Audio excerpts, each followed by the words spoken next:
कैसे हैं आप सब लोग। आशा करता हूँ कि आप अच्छे होंगे। स्वागत है आपका मेरे YouTube channel basic maths on tips में। और इस वीडियो में मैं करने वाला हूँ एरिया ऑफ ट्रायंगल से रिलेटेड कुछ क्वेश्चंस। तो चलिए स्टार्ट करते हैं। तो देखिए क्वेश्चन नंबर 1 में हमें पूछा है find the area of isosceles right triangle if one of the right side is 20 centimetre long. तो यहाँ पर एक राइट एंगल ट्रायंगल है जो कि आइसोस्केलस है। आइसोस्केलस का मतलब होता है उसकी दो साइड्स जो हैं वो इक्वल है और उसमें से हमें एक साइड दे रखी है 20 है।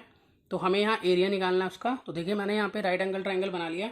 अब यहाँ पर एक साइड हमें 20 दी हुई है। तो अब हम ये कह सकते हैं, देखिए जो हाइपोटेनस होती है वो तो लॉन्गेस्ट साइड होती है ट्रायंगल की। BC यहाँ पर हाइपोटेनस है।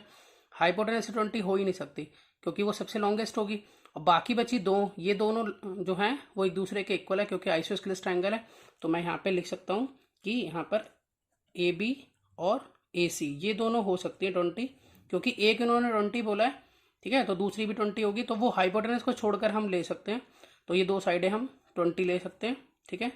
ये दोनों 20 सेंटीमीटर है। मैं यहाँ लिख सकता हूँ कि ये भी 20 है और ये भी 20 है। अब हमें यहाँ एरिया निकालना है। तो सबसे पहले एरिया का फॉर्मूला लिखेंगे हम कि एरिया ऑफ आइसोस्केलस ट्रायंगल ये होता है 1/2 इंटू में बेस इंटू में हाइट, ठीक है। तो यहाँ पर 1/2, अब जो बेस है वो मेरा क्या है, यहाँ AB है। 1/2 मल्टीप्लाई AB इंटू हाइट जो है वो मेरी यहाँ AC है ट्रायंगल की। अब 1/2, अब AB जो है वो 20 और AC है वो भी 20। तो ये 2 से ये 10 पे कट जाता है और यहाँ 10 को अगर 20 से मल्टीप्लाई करते हैं तो आ जाता है 200 और सेंटीमीटर स्क्वायर, क्योंकि इसमें भी सेंटीमीटर इसमें भी सेंटीमीटर। तो 200 सेंटीमीटर स्क्वायर जो है वो इसका राइट आंसर होगा। अब चलते हैं नेक्स्ट क्वेश्चन पर। अब देखिए क्वेश्चन नंबर 2 में हमें कहा है कि find the altitude of triangle if it's area is 2500 metre square and base is 20 metre. तो यहाँ पर एल्टीट्यूड निकालना है। एल्टीट्यूड का मतलब यहाँ पर हाइट निकालनी है ट्रायंगल की, अगर उसका एरिया हमें गिवन है और बेस गिवन है। तो पहले मैं इसको लिख लेता हूँ। यहाँ पर एरिया ऑफ ट्रायंगल ये मुझे गिवन है 2500 मीटर स्क्वायर। उसके अलावा मुझे बेस भी मालूम है, वो है 20 मीटर। अब सबसे पहले एरिया का फॉर्मूला लिख लेते हैं। एरिया ऑफ ट्रायंगल ये है 2500। अब ये होता है 1/2 बेस इंटू हाइट के इक्वल। हाइट को एल्टीट्यूड भी बोलते हैं। तो ये 2500 के इक्वल हो गया। 1/2, अगर यहाँ बेस देखें तो हमें दिया हुआ है वो है हमारा 20 और हाइट को मैं h ले लेता हूँ। यहाँ पर मुझे h नहीं मालूम तो इसको मैं काट सकता हूँ टेंजा पे। तो h की वैल्यू निकालने के लिए हम क्या करेंगे, 2500 अपॉन में 10, ये मल्टीप्लाई में था डिवाइड में हो गया, 0 से 0 कट गई। तो इस तरह से जो इसकी हाइट है या एल्टीट्यूड जो है वो आ जाता है मेरे पास 250 मीटर। अब चलते हैं नेक्स्ट क्वेश्चन पर। देखिए क्वेश्चन नंबर 3 में हमें दिया है the area of triangle is equal to that of the square whose each side measure 60 metre. Find the side of triangle whose corresponding altitude is 90 metre. तो यहाँ पर जो एरिया ऑफ ट्रायंगल है वो एरिया ऑफ स्क्वायर के equal है और square की जो साइड है वो 60 मीटर गिवन है हमें यहाँ। और हमें यहाँ निकालनी है ट्रायंगल की साइड, ठीक है, जिसका की कॉरस्पॉन्डिंग एल्टीट्यूड 90 मीटर है। तो देखिए इस तरह से इसकी फिगर ड्रॉ होगी। यहाँ पर हम एक स्क्वायर बनाएंगे सबसे पहले, जैसे कि ये एक स्क्वायर है और ये इसका जो एरिया है वो एक ट्रायंगल के एरिया के इक्वल है, ठीक है। यहाँ पर इसकी जो साइड है वो 60 मीटर दे रखी है और यहाँ पर इसका जो एल्टीट्यूड है वो 90 मीटर दे रखा है। अब देखिए एल्टीट्यूड जो है वो इस तरह से बनेगा। इस पर यहाँ पर ये है 90 मीटर, ये है यहाँ पर 60 मीटर, ठीक है। अब यहाँ पर दोनों का एरिया एक दूसरे के इक्वल है। हमें यहाँ पर ये जो है साइड निकालनी है इसकी, ठीक है। तो इसको हम ये लिख सकते हैं यहाँ पर कि यहाँ पर जो एरिया ऑफ स्क्वायर है वो इक्वल है एरिया ऑफ ट्रायंगल के। तो यहाँ पर एरिया ऑफ ट्रायंगल जो है किसके इक्वल होगा, 1/2 बेस इंटू हाइट के इक्वल होगा।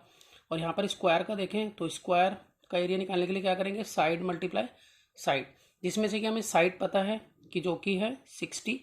तो मैं इसको लिख सकता हूँ 60 × 60, यहाँ 1/2।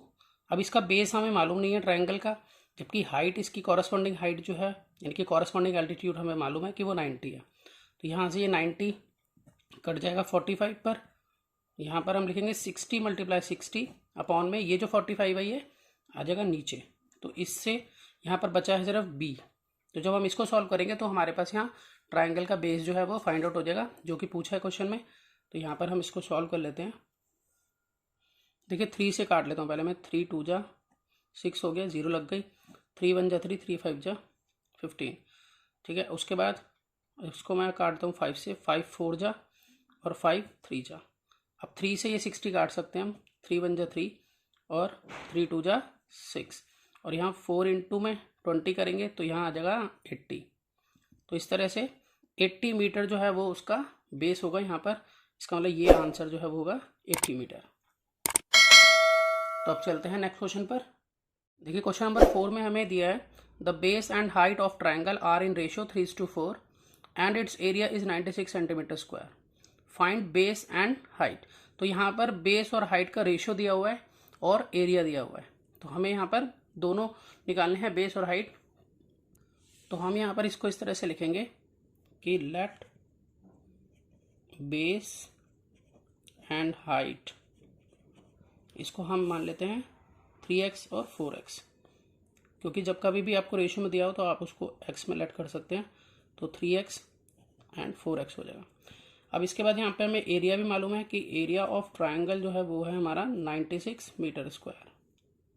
सॉरी ये सेंटीमीटर में, मीटर में नहीं है, सेंटीमीटर में। अच्छा, अब हम फॉर्मूला लगाएंगे इसके अंदर कि एरिया ऑफ ट्राइंगल जो है वो यहाँ पर 96 सेंटीमीटर स्क्वायर दिया हुआ है। तो ये होगा 1/2 बेस इंटू हाइट के। तो बेस को मैंने b लिया है और हाइट को h लिया है। ये 96 के इक्वल है, तो यहाँ 1/2। अब यहाँ पर बेस जो है वो 3x है और हाइट जो है वो 4x है। तो ये 96 के इक्वल हो गया। अब इसके बाद यहाँ 3 4 जो 12, यानी कि 12x² अपॉन में 2 = 96। ऐसी कंडीशन में क्रॉस मल्टीप्लिकेशन कर देते हैं।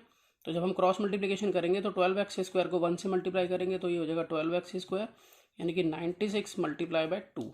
तो x² यहाँ बचा, यहाँ पर 96 × 2 अपॉन में 12।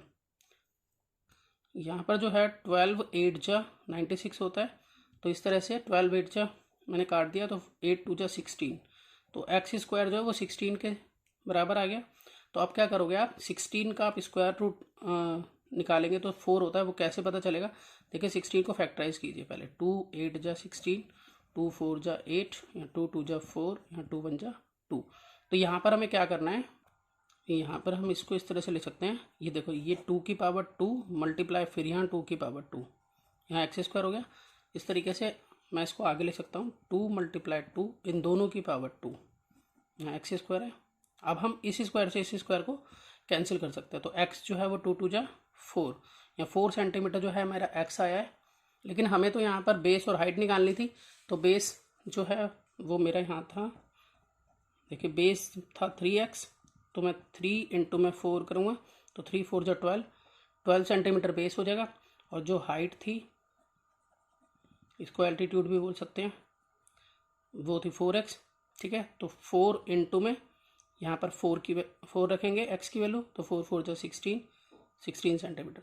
तो इस तरह से बेस और हाइट जो है वो फाइंड आउट हो गए, 12 और 16। अब चलते हैं नेक्स्ट क्वेश्चन पर। अब देखिए क्वेश्चन नंबर 5 में हमें दिया है और rectangular field is 24 metre long and 15 metre wide. तो एक रेक्टेंगुलर फील्ड है जो इतना मीटर लंबी और इतना मीटर चौड़ी है। How many triangular flower bed each of base 3 metre and altitude 4 metre can be laid in this field. तो वो कह रहे हैं कितने ट्रायंगुलर फ्लावर बेड जो हैं जिनका बेस 3 मीटर हो और एल्टीट्यूड यानी कि हाइट 4 मीटर हो, वो उसमें ले कर सकते हैं, मतलब उसमें बिछा सकते हैं उसको। जैसे कि यहाँ पर ये एक रेक्टेंगुलर फील्ड है और इस रेक्टेंगुलर फील्ड को कवर अप किया गया ट्रायंगल्स से, ठीक है। अब ये सारे यहाँ पे ट्रायंगल्स भरे हुए हैं यहाँ पर। तो कितने ट्रायंगल जो है इसमें आ सकते हैं, ठीक है, ताकि ये पूरा रेक्टेंगुलर फील्ड जो है वो कवर अप हो जाए। और हर एक ट्रायंगल का बेस और हाइट यहाँ पर गिवन है। तो यहाँ पर नंबर ऑफ फ्लावर बेड निकालने के लिए हम फॉर्मूला यूज़ करेंगे, वो होगा जो भी एरिया बड़ा है वो ऊपर, यानी कि एरिया ऑफ रेक्टेंगुलर फील्ड वो हम ऊपर लिखेंगे, ठीक है, और अपॉन में आ जाएगा area of each triangle.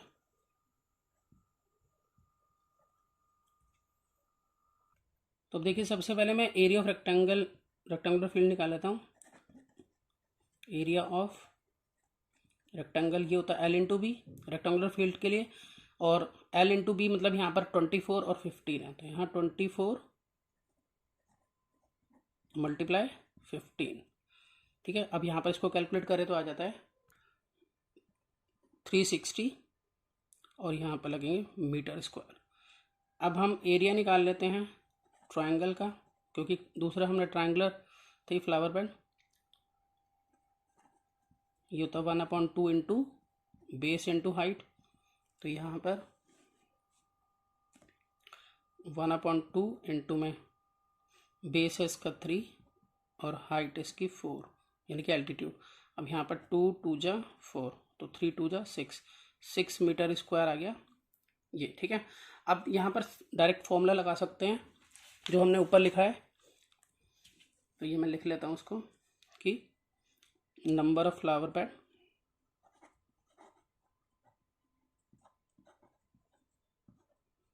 Is equal to, यहाँ पर 360 हमारा ये आ गया है रेक्टेंगुलर फील्ड का एरिया, और ट्रायंगल का एरिया आ गया है 6।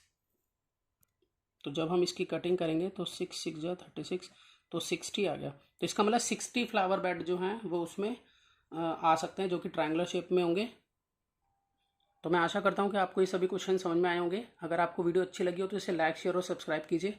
तो मिलते हैं नेक्स्ट वीडियो में और नए क्वेश्चंस के साथ, तब तक के लिए गुड बाय।